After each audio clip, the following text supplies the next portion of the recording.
Hi, and welcome to our first of our two training sessions this week. Thank you all so much for joining us. I know this is a very busy fall for everyone, and we really do appreciate you taking time out of your day to come and learn about interviewing if you're a first-time interviewer, or refresh yourselves about interviewing if you are a ongoing volunteer. My name is Michelle Chikanda. I am Assistant Director of the Alumni Interview Program. And I will be talking with you today about it's a general training overview. It will be focused, on virtual interviewing, given this year's, given that this year we will be doing entirely virtual interviews. But there will also be, of course, like general, the interviewing principles and the things that remain the same regardless. So today we'll be talking about why we interview, how to be a fantastic volunteer, virtual interviewing this year and beyond, the contact report. Many of you will remember this as the interview report, but you will now, those of you who were interviewing last year will know that we changed it so that we can, we really encourage you to include all of your interactions in this. And so really, we want every single point of the interaction, we want you to record that. Navigating the portal. Those of you who've been with us for the last few years, it is our new portal, but we've made tweaks and changes for this year, especially given our all virtual platform. And then our question and answer. So at the end of this presentation, we will be taking questions. Please feel free, at any point to type those into the Q&A field. At the end, we will do our best to get to as many as possible. If we have several questions at once, then we'll probably consolidate those into a singular question that answers most of that. And then if you have any additional questions that we didn't get to, please feel free to email us at inprog@dev.upenn.edu. But that email will also be on the question slide later. As a reminder, because I know we've sent this on emails and place it at the top of the portal, which you may not have seen yet if you haven't yet signed in. But all alumni interviews for the 2020-21 admission cycle must be conducted virtually.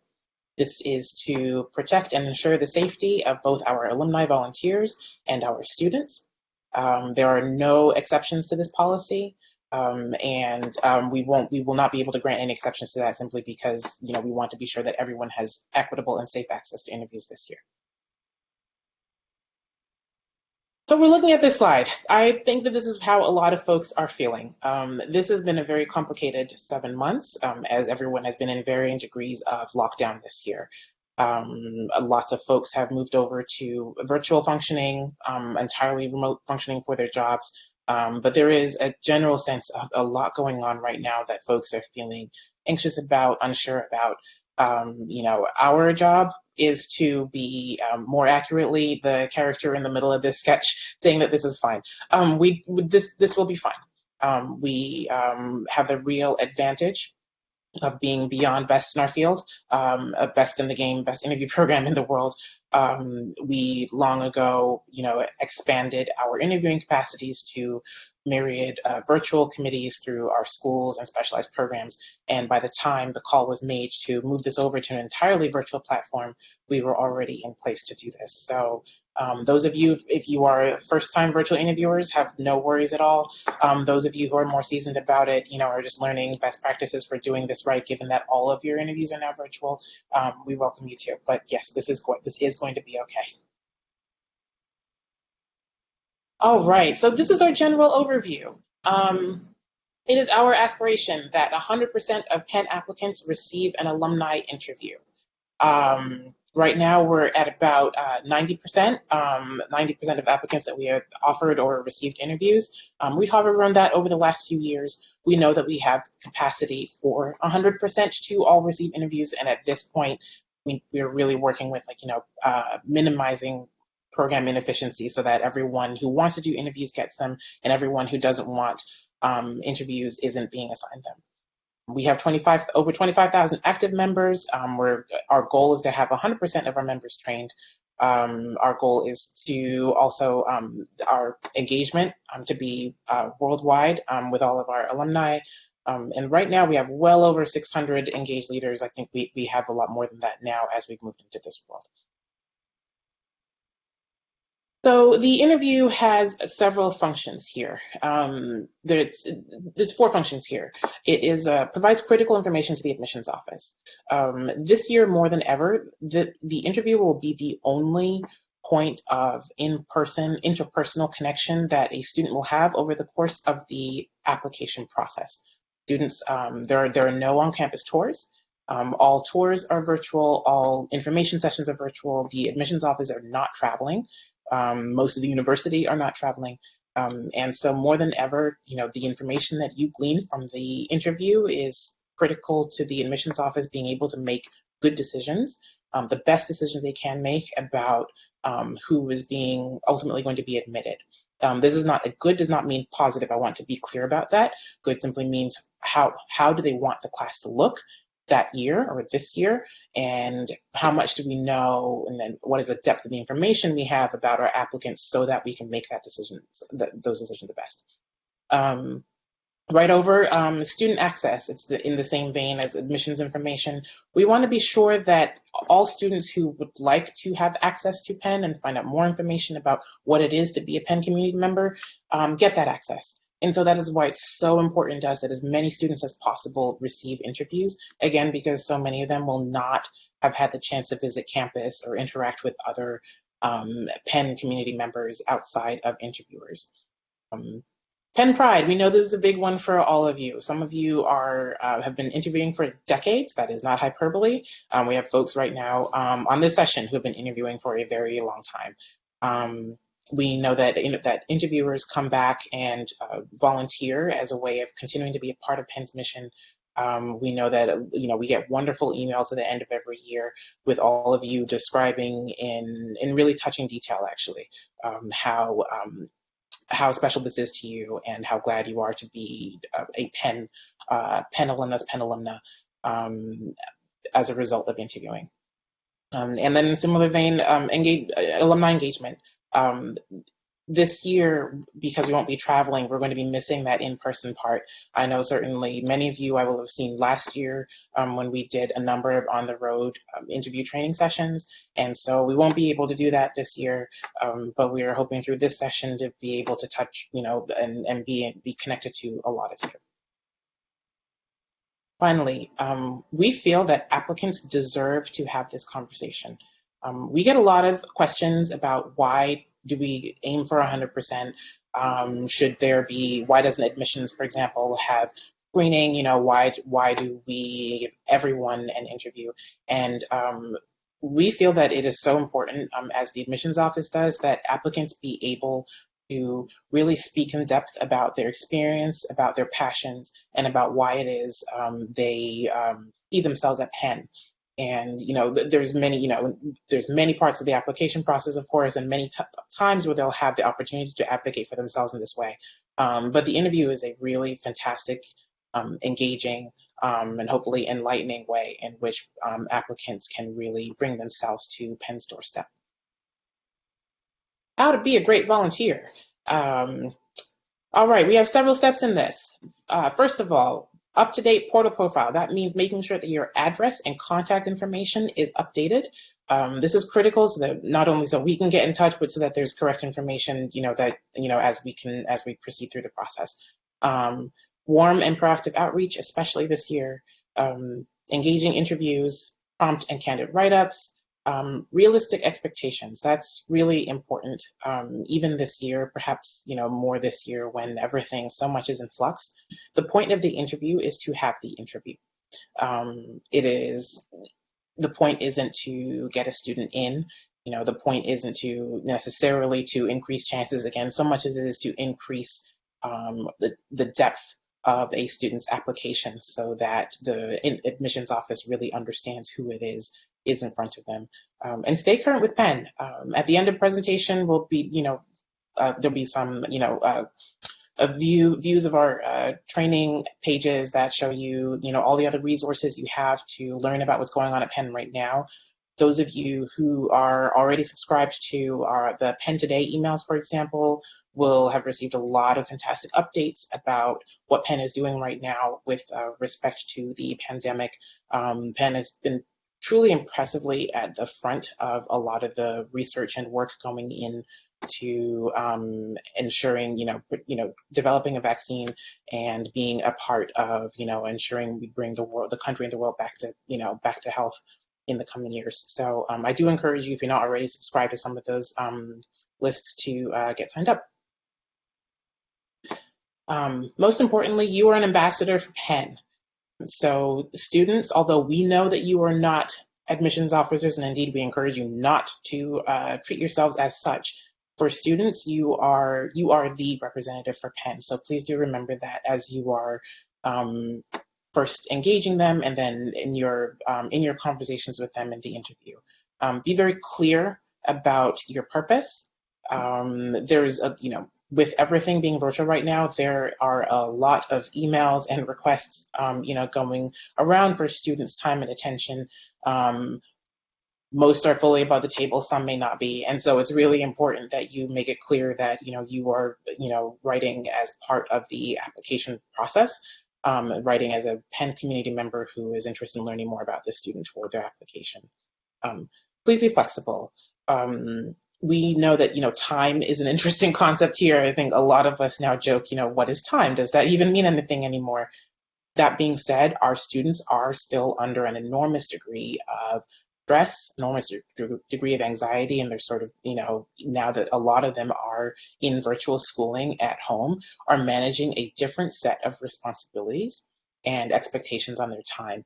And so we really do encourage you to, if there have always been, certain days and times that you do your interviews, to maybe think outside of that to be able to really, reach out to your applicants most effectively.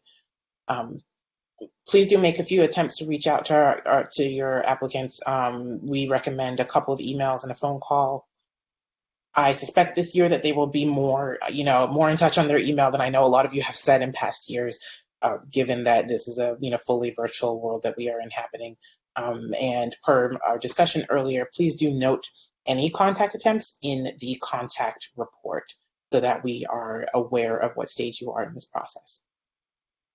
Again, a reminder that all of our interviews this year must be conducted virtually. So I know that a lot of folks have figured out safe and healthy ways to meet up with the people in their communities and families.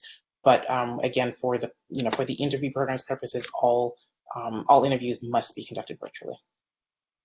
So, fun fact: 42% of Penn alumni interviews last year were conducted virtually.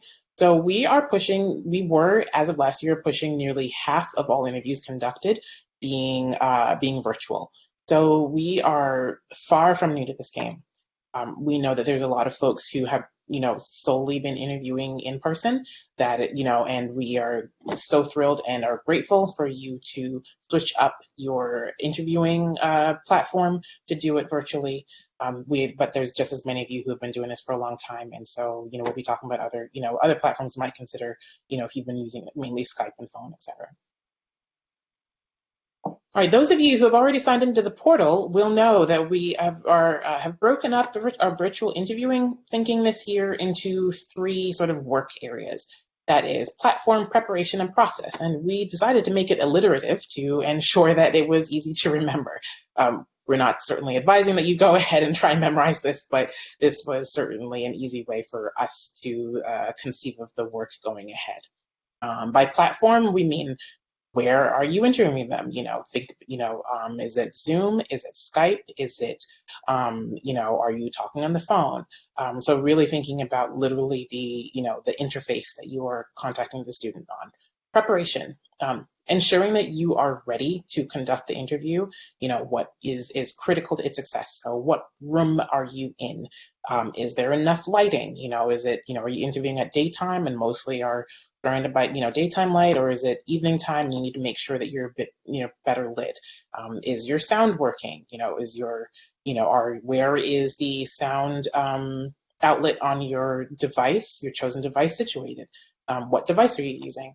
So all of these ways to prepare for the interview, are, in the same way that for in-person interviews, you might say, where are we meeting? Is there adequate parking? Is it an easy place to get to? Now that we are doing this virtually, these are the same ideas there. And finally, process. which is how are you ensuring that this interview goes well? So what questions are you asking to put the student at ease? What questions are you coming at them with, that both, get at the core questions of why Penn, and, why Penn, why college, what do you want to do with your life, while also remaining cognizant of the very, different ways that their year is shaped this year. So we want you to encourage you to think about all these three things: platform, preparation, and process, as you go forward. So for platform, the best platforms for video interviews, they are widely available and free for both parties. This is critical toward the mission of access. So we do not want interviewers to be using platforms that would require an applicant to pay for its usage. For that matter, you either, but we know that many of you may already have institutional access through your organizations, or may have chosen on your own to go ahead and set up a subscription, and that's separate. But as long as, the applicant does not have to pay, and as long as it's easy to find, and as long as it's an app that is available in most app stores, or that, for which there is a web browser link that easily opens up. It needs to allow for conversations of at least 30 minutes. We're speaking critically, about Zoom, for example, which we know that the free platform has a 40-minute timeout. Now, we know people who get around that by scheduling 2 40-minute meetings back to back and send both links, so that effectively you can have up to an hour 20 minutes to speak, which we're not recommending, but you could have that. That's entirely possible, but we do recommend if you have other access to other platforms for which you'd be able to have a single contiguous conversation that lasts a little longer than 40 minutes, that is ideal. And finally, avoiding cumbersome software downloads. So again, nothing that is obscure, nothing that requires, for example, like quite literally that takes up a lot of space on a phone. For example, a lot of applicants will be dialing in from a phone, take their phone into their room or outside, and will need to have adequate space on their phone to even use this. So nothing that is going to take a whole lot up. Finally, phone interviews are always permissible. We do strongly, we do recommend an on-screen experience wherever possible. There is still something about seeing each other's faces. There's still something about, connecting in that way. But we also know that, 40% of our virtual interviews last year were by phone.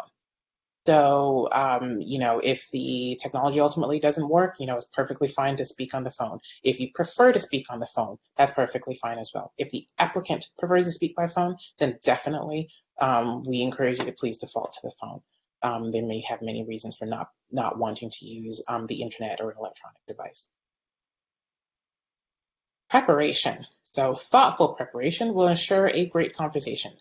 Please test all your software and hardware beforehand.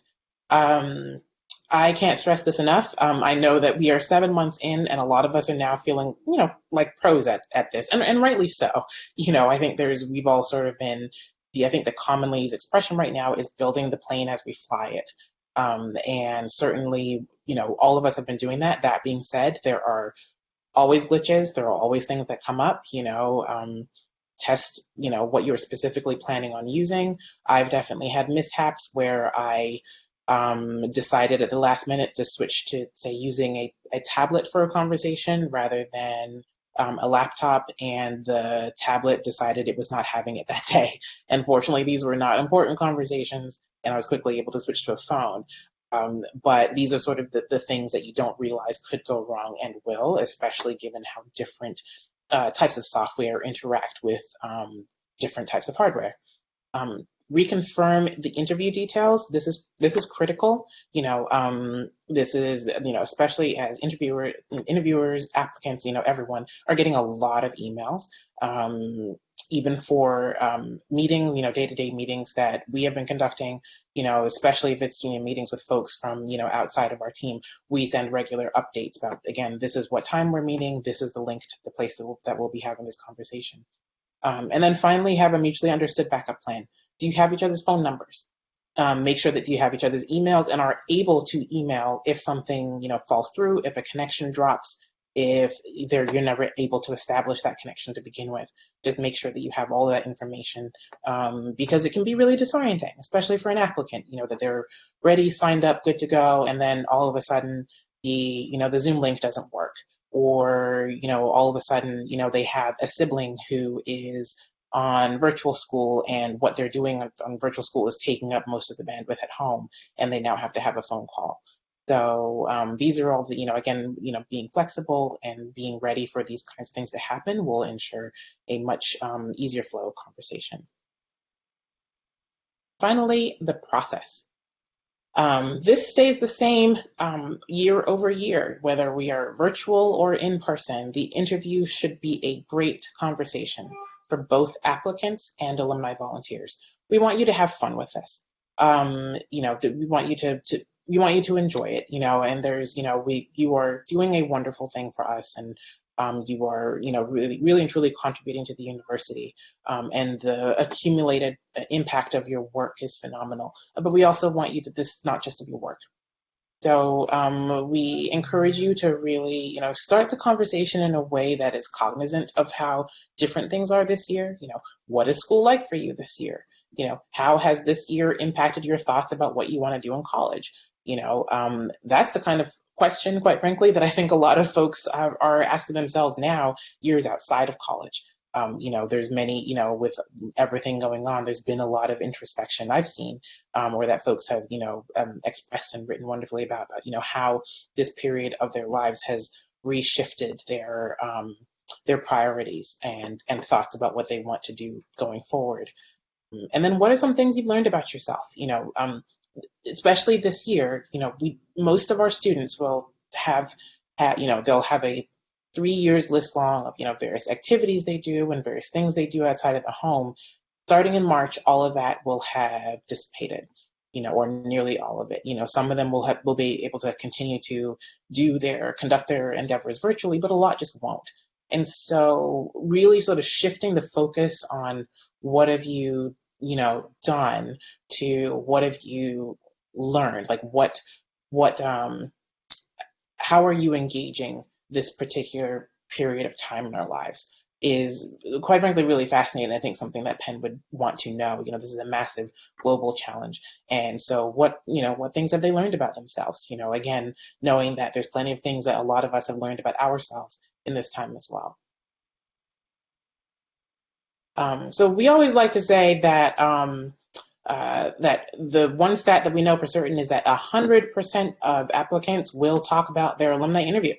And so we know for a fact, particularly because when things don't go so great in interviews, we hear it through several degrees of separation, that students will always talk about their interviews. So make sure, do everything in your power to make sure that conversation is positive. Be kind to them and take a genuine interest in them. I like to often say in these presentations that you are very likely the only non-invested adult in their lives, which is to say an adult who isn't, explicitly interested in, the results of what they are doing, the results of their application process. Where are they going? What is their major going to be? What sports are they going to undertake? You simply want to know, what do you want and why do you want it? And so that really genuine engagement really matters to students. It really is a foundational element of a positive interaction, and we encourage you to take that. Definitely avoid playing the admissions officer more than ever this year, because the admissions officers themselves are definitely building the plane as they fly it. So if you don't know an answer, it is okay to say, I don't know. Definitely, as with previous years, you were not required to know the answer. There's an admissions officer who frequently says at her training events as she does that she doesn't even know everything going on at Penn, and at admissions, it's her job to know that. And so there's just so much going on. There's just so many things that, so many angles that students may have questions from. You do not need to know everything. So definitely send those questions back to us. We will either forward them directly to admissions, or you can encourage the student to go directly to admissions themselves, or we will, do our best to find the resource that can assist in answering that question. Finally, for the write-up that you will place in the contact report, after having completed your interview. Definitely, context is really important. You know, so really understanding where the student is coming from and how it is they ended up as the student that they are. These are this is where we recommend, thinking about your question list before you get there. If they are an avid um, they are talented at a particular musical instrument, understanding, how they got there and, how many, in what ways do they express that? These are all things that are critical. Like, they are passionate about the violin is very different to, they practice violin, 3 hours a day, 5 days a week and are, first chair in their local orchestra. These are the things that are, these details that are much more important, that are critical to understanding who they are. Being honest and fair, they are 17 years old, and so it's very tempting to, you know, especially you being an alum of the university, to really want them to have a super clear cut case for why it is you want to go to Penn. Keep in mind that the Common App does permit up to 20 schools, and students will have a very well developed reasons. The best students will have a very well developed reason for a lot of them, but don't judge them harshly if their articulation for Penn isn't absolutely perfect. If they can't talk about where they'd want to about certain details that you may feel passionate about, but they may not necessarily have exactly down pat. Definitely give evidence for your assertions, offer examples, and finally, write reports that you would read. So by all means, if bullet points work better for you, use bullet points. Absolutely. Just, this is what happened, and, really like listing out what happened in the interview. But shorthand is going to be very difficult for the stuff that's too shorthand is going to be very difficult for the admissions office to decipher. So write the kind of things that would be enjoyable for you to read, or at least, somewhat, rewarding and, and so like intelligible. All right. So with this, we are going to go to the portal. Those of you who've already signed into the portal and this year will be familiar with the portal layout. Last year we had there were 3 tabs. This year we have 4. We have the assignments tab, we have the profile tab, training tab, and now there's also a help tab. So this here is under the profile tab. If you haven't already signed in and made sure that your information is correct, please do. We want to know where you live to make sure that you are in the right time zone. What happens in our portal is that if you have the wrong address, say you've moved, for example, you'll get put into whatever committee it correlates to your address. This also means that, we can't simply, if you call us and say, hey, I'm actually living in Chicago, it's not as simple as us simply dropping you into the Chicago committee. Our portal rules are designed to do these rule changes automatically. So if you are living in a different city, please let us know. So under the personal details, you want to be sure to, indicate, if there's any name by which we should call you differently. This is especially important for our emails. This is where you can also put in your child's, if you have children who are upcoming in the pool, graduation years, so that we know what year to automatically render you unavailable for interviews that cycle. This rule, again, as you are aware, is only pertinent to parents. For grandparents, siblings, other relationships, we leave that up to interviewer discretion, but we do recommend that if you think that there could be a potential perception of conflict of interest in the community in which you are interviewing, that it's perfectly okay to step down for the cycle. Under committee info, this is where you want to check to make sure you are actively in the correct committee. At the bottom of this window, there's a link right there that says you can, click to add or remove a committee. This is to let us know whether or not you want to be a part of, the committees that it says you're on. Given that the in-person, I guess what we called local committees, again, we're doing all virtual this year. You can that is only you can only correlate it to one address in the portal. The additional committees will usually tend to be other virtual committees, whether specialized committees for schools or programs. That's where, our Quest Bridge committees will also. All right. And this is where you will let us know where whether or not you still want to be on the particular committees that you have indicated. This is just so that we know more information about you. You know, a lot of you have been interviewing longer than we have had the portal and access to accurately tracking your information. So if you want to let us know that in fact we have an inaccurate interview count, then please let us know and update it. If we have an inaccurate start date for your membership in the interview program, let us know that as well. That's, you know, we want to be sure to get that right for you.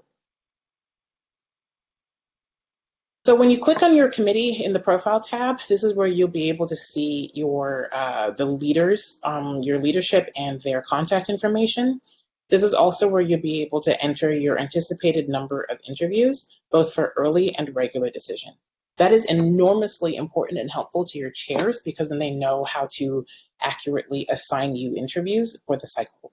In previous iterations of the portal and the program, you know, folks gave a rough, just assigned roughly what they believed interviewers could and would do. But this was enormously frustrating for both chairs and interviewers because, it's especially on a large scale of thousands of people, hundreds of people sometimes on different committees and thousands across the program, it's just very difficult to get that exact.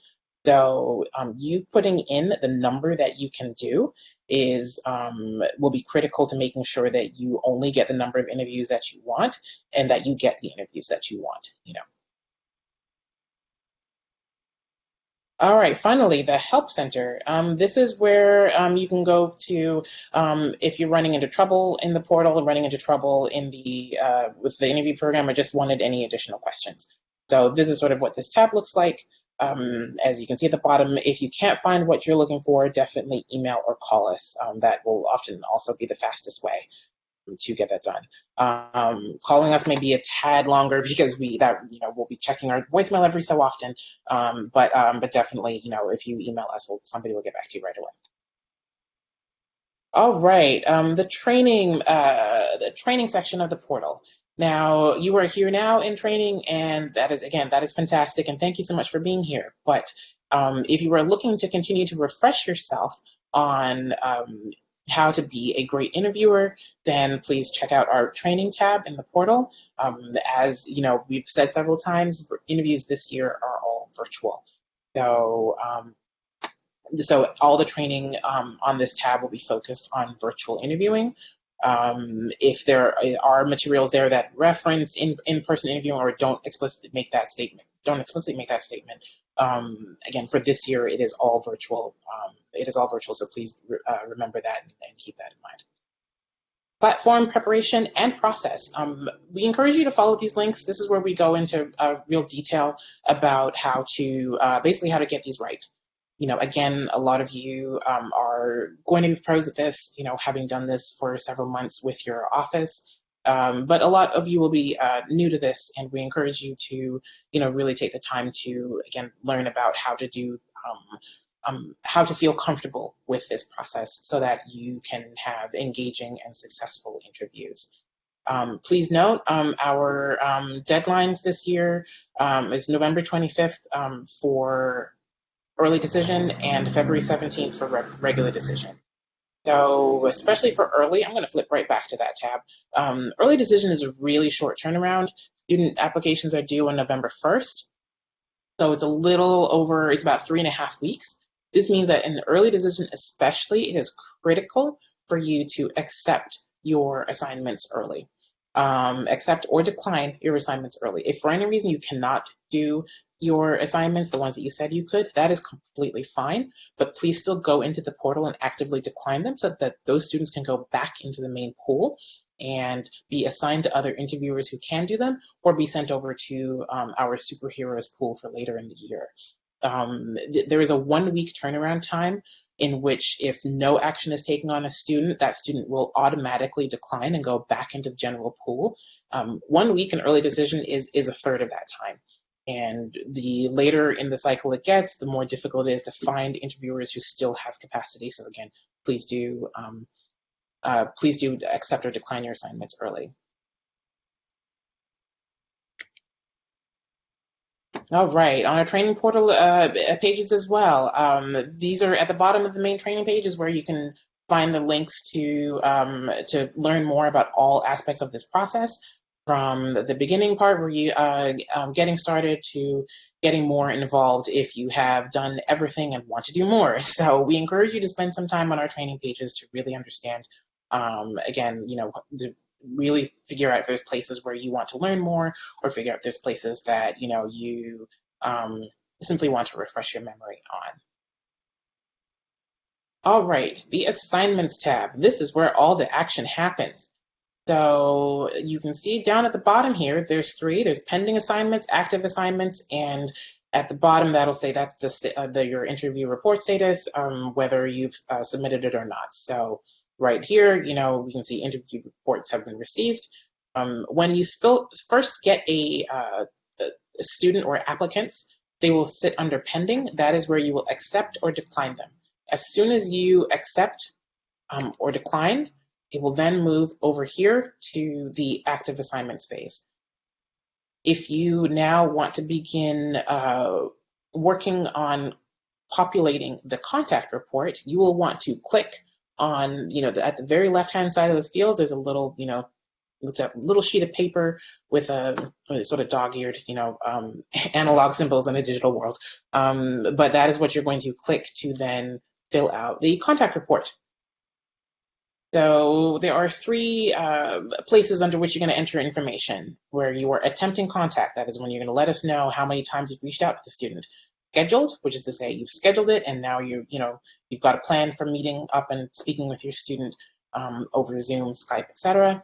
Or you have interviewed them and now you're ready to populate the report. The applicant information will auto-populate, so there's nothing else you will need to fill out there. But if there's anything wonky about that information, if you're like, no, that's definitely wrong, please let us know. If you accidentally put in the wrong information for the wrong student, please let us know as well. We'll help you fix that. All right, so here now is where you are scheduling. This is where you can put in the date and the interview format. Again, for this year, all interview formats are virtual, so there are no options for indicating, for example, meeting at Starbucks, etc. We encourage you again to put that in, put that in there. That lets us know, how far along you are with your students.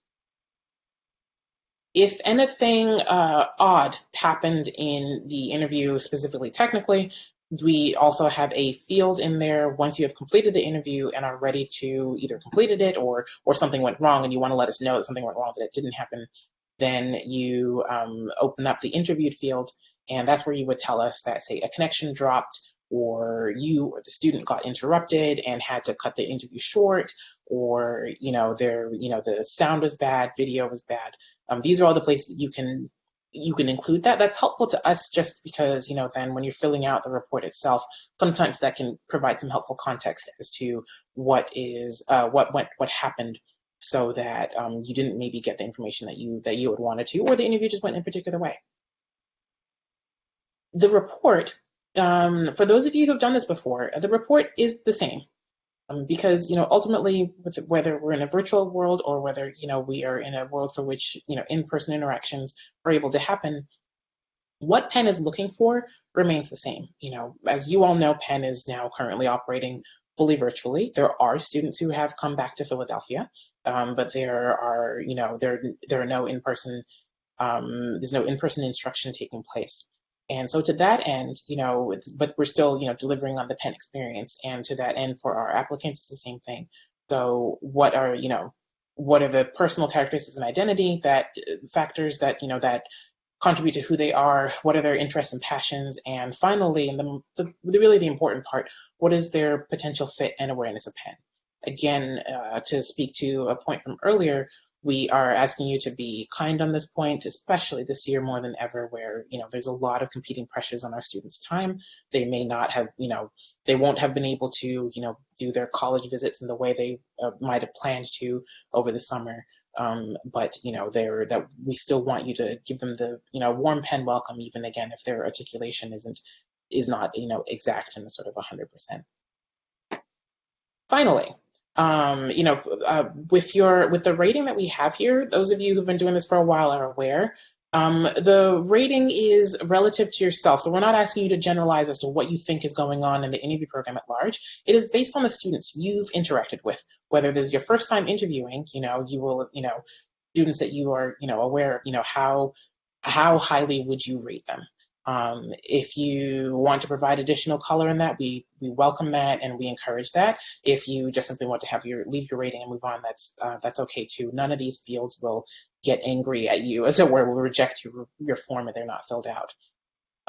If you want to spend time filling out this report in several sessions, that's perfectly fine. You want to click temporary draft, and then save it or save and close it, so that you can continue to fill that out over time.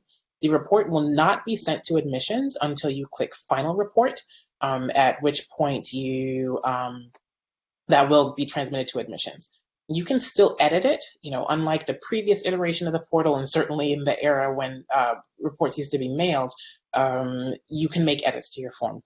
So if you remember something else, or there's an important detail that suddenly came up, or the student communicated additional information that you think is worthwhile to include, you're absolutely welcome to go back into the portal and enter additional information into the form.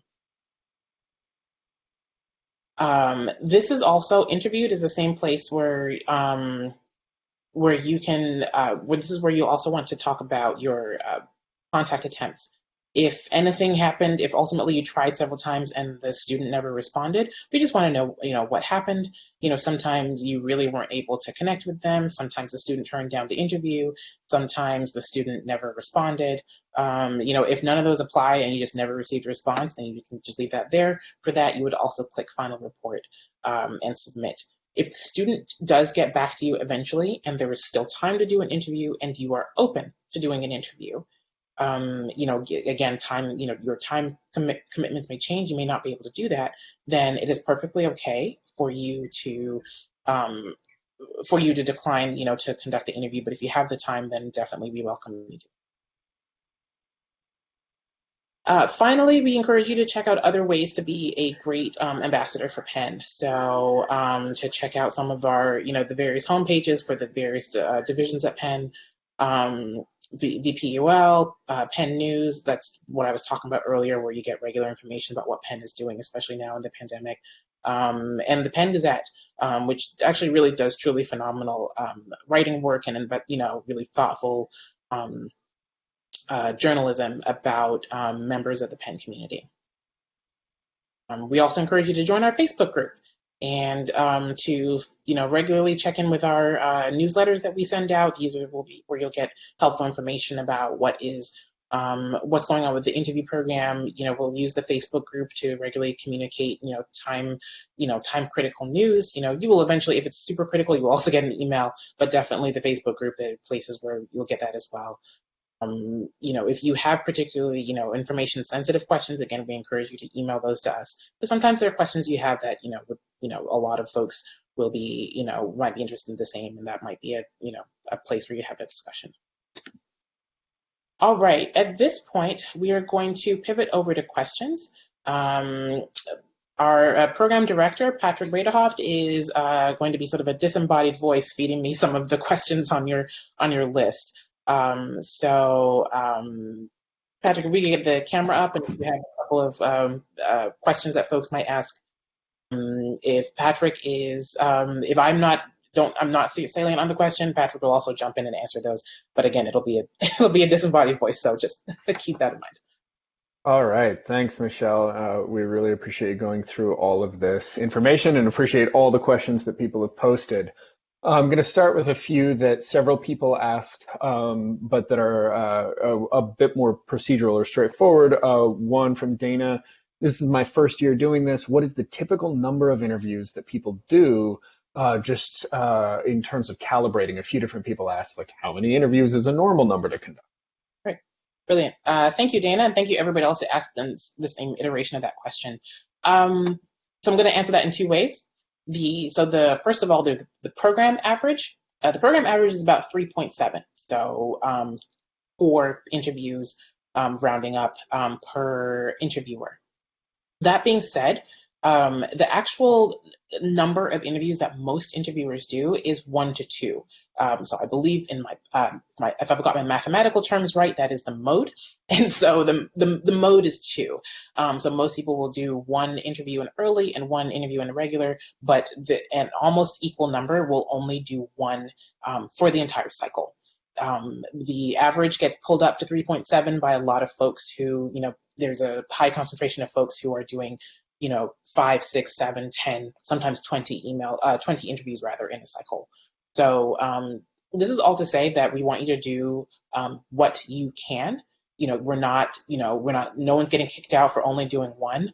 And we'd rather have, say, 1 to 2 or 2 to 4 really good interviews than, say, 30 lower quality interviews that you're sort of just trying to knock out.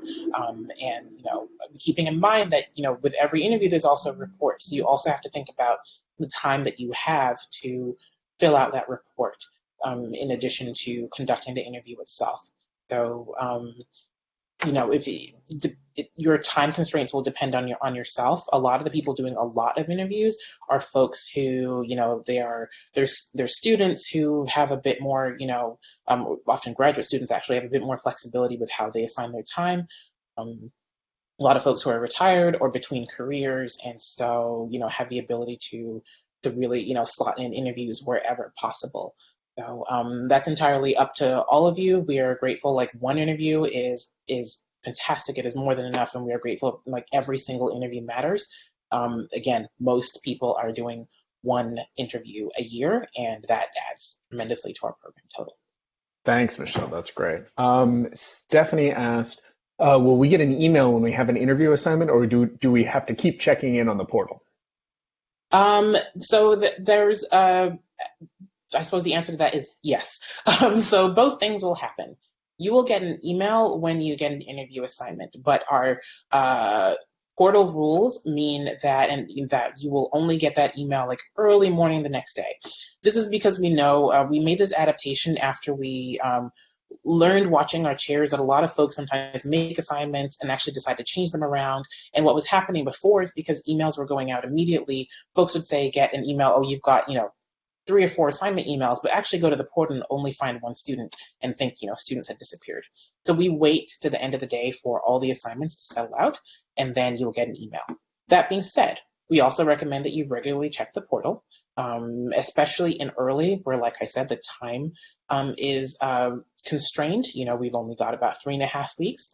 So it is also generally a good practice to, regularly check the portal. That's where you'll just like now, you're seeing at the top of the portal the announcement about this being an all virtual interview cycle. That's where we'll put other announcements as well. So we do encourage you to make a practice of that. Certainly also to get in the practice of regularly entering your Penn key username and password, to make sure that there's a minimal chance to having to reset that in the mid-cycle. Well, and since you mentioned Penn we are always available to support people. If you're having any login difficulties, you can always email us at the address that is shown on screen there. We're eager to help people. Michelle, we have a question from Abhinav, who asks, was there any noticeable difference in previous years between the quality of the interviews or the admissions rates for those that were conducted virtually versus ones that were in person? No. Thank you, Patrick. But yes, and thank you, Abhinav. Yeah, no, there was no difference at all. Admissions actually conducted an audit several years ago once we decided to move into the virtual realm, because they wanted to be sure that they were students were from who were getting virtual interviews and in-person interviews were receiving equitable experiences, and the two were identical. So the conversations were equally and measurably engaging. The reports were were the same that were coming through.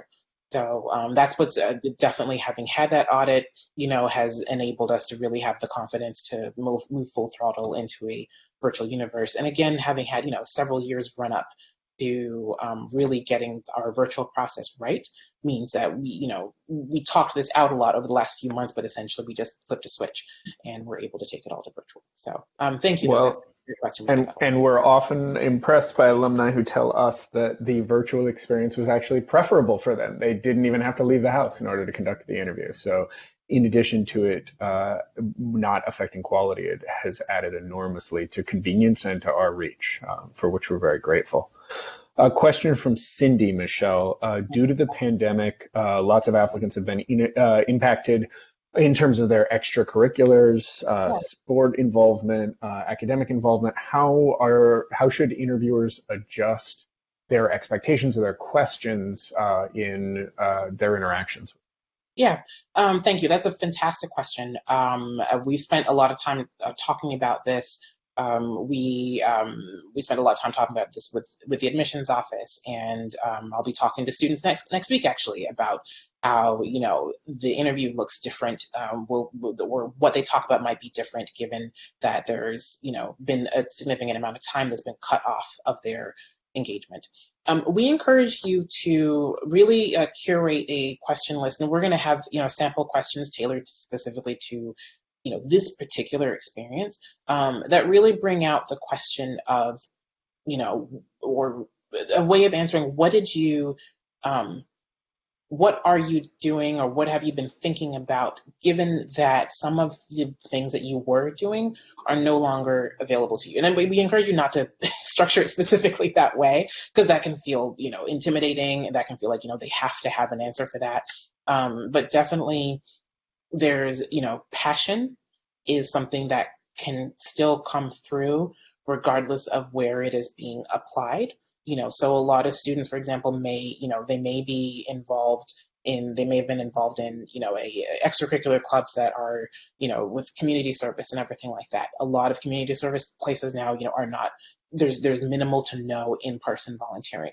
So what does community engagement now look like? You might structure it as that, you've talked about your engagement with the community. What has that looked like for you this year?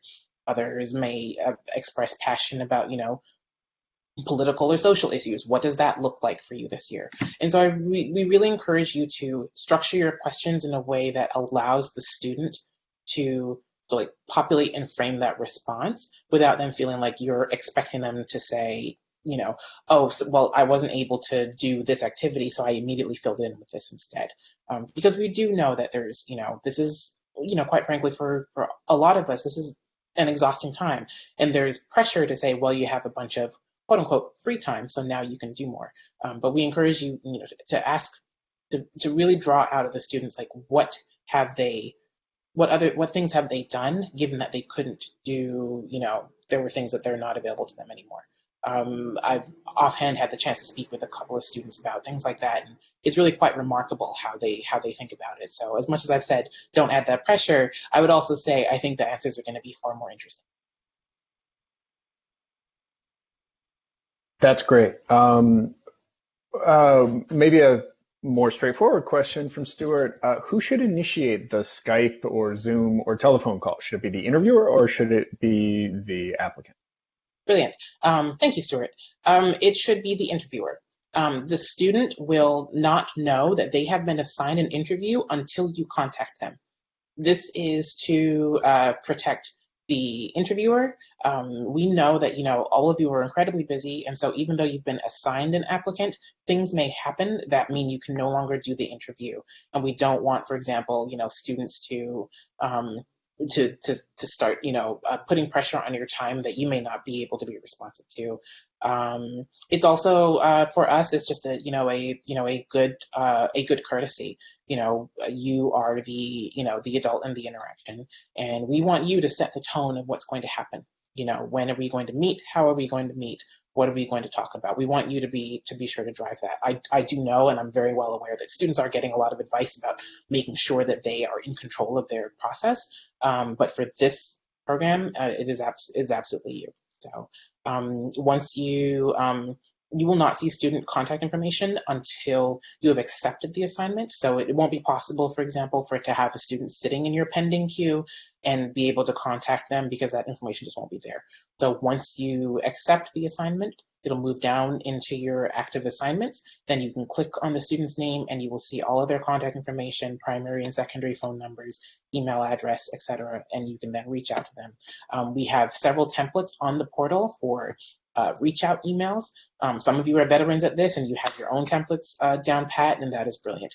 And some of you just want to, use your own voice, and don't really want to, fuss with our templates, and that's perfectly okay too. Just make sure that you, again, make it clear who you are, why you're contacting them, and then, be flexible about how and when you meet them. Excellent. Okay.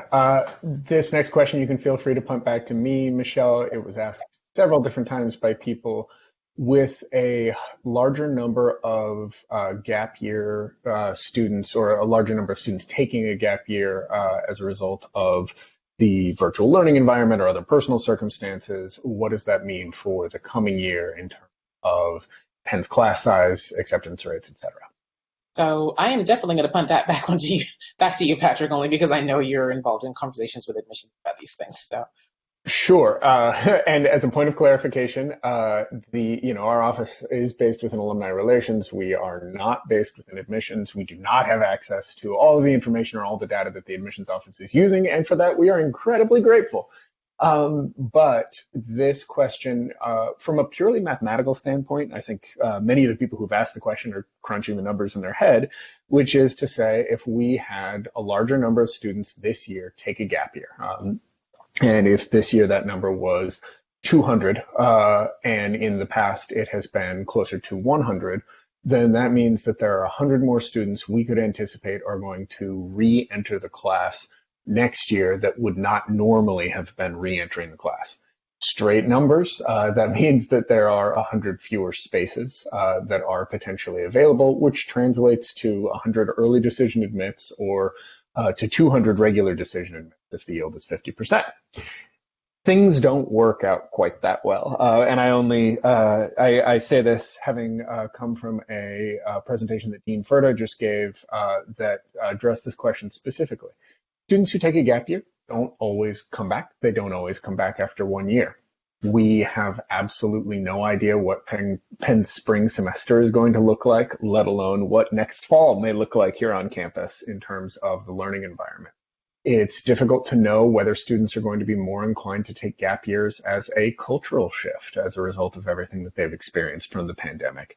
And so all of these changes mean that the actual impact to the total number of students who are going to be admitted is, one, impossible to predict, and two, likely to not be as significant as people are necessarily imagining. Penn was incredibly lucky to see, relative to many of our peers, and certainly to other colleges across the country, a high yield and a very high matriculation rate. Penn's current class is about 97% full in terms of students who are attending, taking classes. So that is not necessarily something we could have predicted in March, and is certainly, I think, reason for optimism in terms of the Penn experience and the quality of education that students are still getting. I think when it comes to interviewing, and this is really what matters, you all don't need to worry about this question. You are not going to see a significant change in the probability that any individual applicant you speak with gets admitted or gets denied. We are talking about a small shift with lots of other factors that are impossible to predict. How many applications will Penn get this year?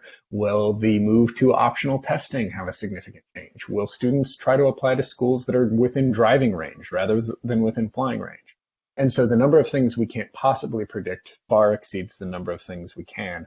I think what is most important to us is that every student who applies has the opportunity for this exchange, has the opportunity for an ambassadorial experience and a great conversation with somebody who loves Penn, who knows it, and who really wants to help that student represent their best self to an admissions office that frankly is going to have a more difficult time this year knowing everything they should about that student than they ever have in the past, with so many changes to the application. So I'll stop there. There's obviously a lot of interest in that question, but I want to make sure that we have the opportunity for Michelle to conclude here. Michelle, there were some questions about this. Will this training be available later to folks in case they missed part of it, in case they watch it again? And what else will be happening in terms of training this week? Brilliant.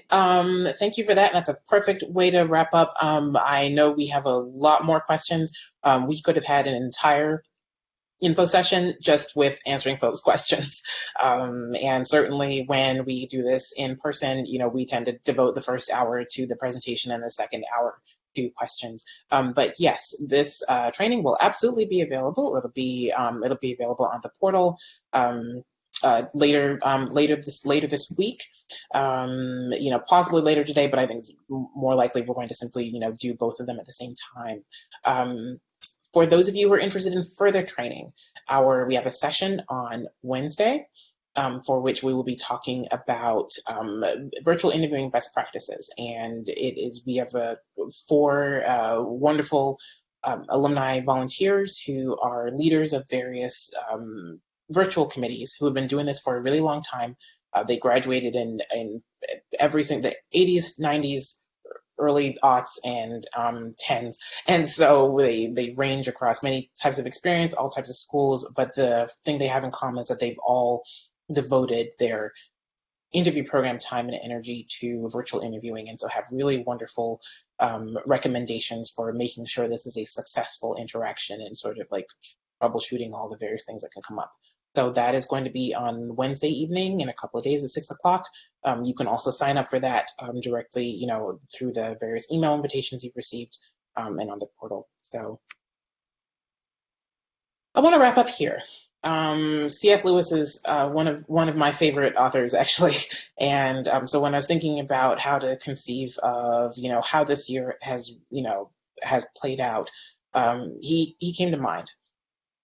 This particular period in our lives is really complicated. And, there's a lot of things we still don't know about. And there's a lot of talk about sort of like, when things get back to normal. And how we've run with it with the interview program is to say, not quite so much, what if normal never comes back? It will in a different form. But rather to say, what if this moment has provided us with an opportunity to think about how we're doing our work differently, and really to expand and improve upon things we've already been talking about. So as I mentioned earlier, nearly half of our interviews are already all conducted virtually. We have long been talking about increasing virtual interview access. There's a lot of folks who, for every student who doesn't get an interview, there are plenty of interviewers who live in really remote places where there are no students. And so we have students who are not getting interviews. We have interviewers who don't get to do interviews. And those are, as I mentioned, unnecessary inefficiencies. And so we're looking at this year and encouraging you to see it as maybe really an opportunity to engage with the interview program in ways that you didn't think you might be able to before. As Patrick talked about, often the virtual interview is actually an augmented experience because you can control a lot more for environment, for sound, and for your time. But also we, really encourage you to think about, what this means to a student in a year like this, especially to be able to access Penn when there's so many things they don't have access to anymore. So in C.S. Lewis's spirit, these are our lives right now. And we are grateful to you all for, continuing to be a part of our lives, a part of the students' lives to be interviewing. And we encourage you to find what can be the positives in an otherwise incredibly, complex time full of many difficult things and feelings. Again, this is our information on training session. How do we ensure that the warm and engaging Penn welcome translates over the screen? And we're going to have those four truly amazing virtual committee leaders who are going to be talking about all the ways in which they have ensured successful interviews via screen over time. So with that, we're going to conclude our session here. Thank you all so much for joining. Again, we know that you have many competing Zoom, Skype, BlueJeans, Microsoft Teams appointments for your time, and we remain truly grateful that you choose to spend that time with us, and are in very short order will be choosing to spend that time with your students. If you have any questions, again, please feel free to contact us at intprog@dev.upenn.edu. This email address is also at the bottom of every email you receive from us, so definitely, if that's not something you remember or note down, not a problem. You can find that in your emails as well, and we will be sure to get back to you as quickly as we can with the information you need to be sure that you feel ready to go into this cycle full of energy and enthusiasm. All right, thank you so much. And Brian, if you would be right to end the broadcast, we look forward to seeing you guys in a couple of days, those of you who choose to join us. Bye.